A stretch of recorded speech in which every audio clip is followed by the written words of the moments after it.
কৈছোঁ বৰ্তমান অসমৰ চাণক্য মুখ্যমন্ত্ৰী বুলি বিখ্যাত ডক্টৰ হিমন্ত বিশ্ব শৰ্মা ডাঙৰীয়াই যি চাণক্য বুদ্ধিৰে আমাক জনজাতিৰ পৰা আঁতৰাব খুজিছে সেয়া আমি কোনোপধ্যে মানি নলওঁ।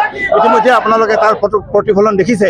উজনিত আৰম্ভ হৈছে, নামনিত আৰম্ভ হৈছে। তাৰে প্ৰতিফল হিচাপে তাৰে স্বৰূপে আজি আমি চচলত সদৌ অসম কোচ ৰাজবংশী সন্মিলনী, সদৌ অসম কোচ ৰাজবংশী মহিলা সন্মিলনী আৰু সদৌ অসম কোচ ৰাজবংশী যুৱ ছাত্ৰ সন্মিলনী আমি ধৰ্ণাৰ আয়োজন কৰিছোঁ। আমাৰ মূলত দাবী জনজাতিকৰণ কৰিব লাগে, কাৰণ এতিয়া আৰু জনজাতিৰ নামত তেওঁলোকে বিধানসভাত আকৌ তেওঁলোকে মডেলিটি আনিব, আকৌ তেওঁলোকে বিধানসভাত পাছ কৰিব, কোনো আমি আৱশ্যক বোধ কৰা নাই। কাৰণ যিহেতু ইতিমধ্যে আমাৰ বিলখন ৰাজ্যসভাত জীৱিত হৈ আছে।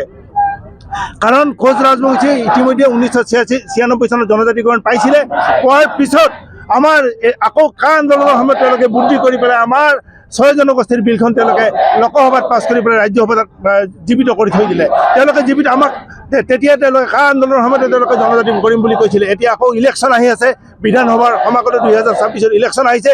এতিয়া আকৌ চাণক্য মুখ্যমন্ত্ৰীয়ে নতুন নতুন বুদ্ধি উলিয়াইছে যে ৰাজনৈতিকভাৱে কেনেকৈ তেওঁলোকে বিভিন্ন পাশা খেলৰ মাজত এই গোটেই 6 জনগোষ্ঠীক ৰাখি পেলাই তেওঁলোকে জনজাতিকৰণ ইছ্যুটো পিছুৱাই লৈ যাব পাৰে। সেয়া আমি কোনো কাৰণতে এইবাৰ হ'বলৈ নিদিওঁ। আৰু যদি এইবাৰ সেইটো তেওঁলোকে আৰম্ভ কৰিছে, তেতিয়াহ'লে এইবাৰ আমি বিজেপি চৰকাৰক আমি জংঘল ৰাজলৈ আমি পঠিয়াই দিবলৈ এইবাৰ বাধ্য হ'ম। আৰু তাৰ প্ৰতিফলন স্বৰূপে ইতিমধ্যে আপোনালোকে BTRত দেখিছে, BTRত তেওঁলোকে কোচ ৰাজবংশীক এইবাৰ চিট দিয়া নাছিলে বিজেপিয়ে। ফলস্বৰূপে এইবাৰ BTRত তেওঁলোকক আমি BTRৰ পৰা এইবাৰ আমি উচ্ছেদ কৰি দিছোঁ। কেৱল আমি মুদৈবাৰী, খালিংদুৱাৰ আৰু বাগানপাৰা সমষ্টিত আমি তেওঁলোকক অলপ সহায় কৰিছিলোঁ। এইকাৰণে কৰিছিলোঁ যে তেওঁলোকে আমাক প্ৰতিশ্ৰুতি দিছিলে। কিন্তু তাৰপিছত আমাৰ জিলা সভাপতিৰ ফোন ৰেখাৰাণী দাসবৰে ধৰিব কুণ্ঠাবোধ কৰিছে। ৰেখাৰাণী দাসবৰে আমাৰ জিলা সভাপতিৰ ফোনটো ধৰা নাই। গতিকে আমি তেওঁলোকৰ এই মিছলীয়া তেওঁলোকৰ কথা, তেওঁলোকৰ এই মিছলীয়া যি আচৰণ আমি আৰু কোনো কাৰণতে মানি নলওঁ। আৰু এইবাৰ তেওঁলোকক আমি উচিত শিক্ষা দিম, আৰু সেই শিক্ষাটো এইবাৰ 2026 চনৰ ইলেকশ্যনত পাব।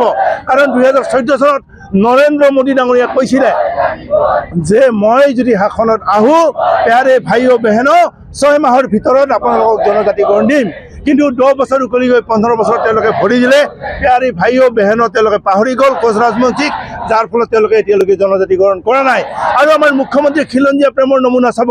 এই ওচৰতে থকা শিলাকোট আমাৰ চিলাৰায় ভৱনটো তেখেতে ভাঙি দিলে।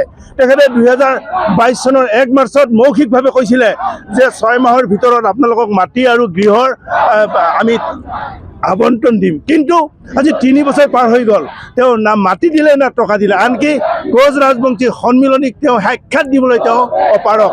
গতিকে সেই মুখ্যমন্ত্ৰীক এইবাৰ আমি কোনো কাৰণত সহ্য নকৰোঁ। 6 জনগোষ্ঠীয়ে কোনো কাৰণত সহ্য নকৰে। আৰু তেওঁলোকক এইবাৰ তেওঁলোকৰ গাড়ীৰ পৰা উৎখাত কৰাৰ কাৰণে আমি সংকল্প আৰু দৃঢ় সংকল্প লৈছোঁ। আৰু তাৰ আমি আজি আৰম্ভ কৰিছোঁ এই 11 তাৰিখৰ পৰা।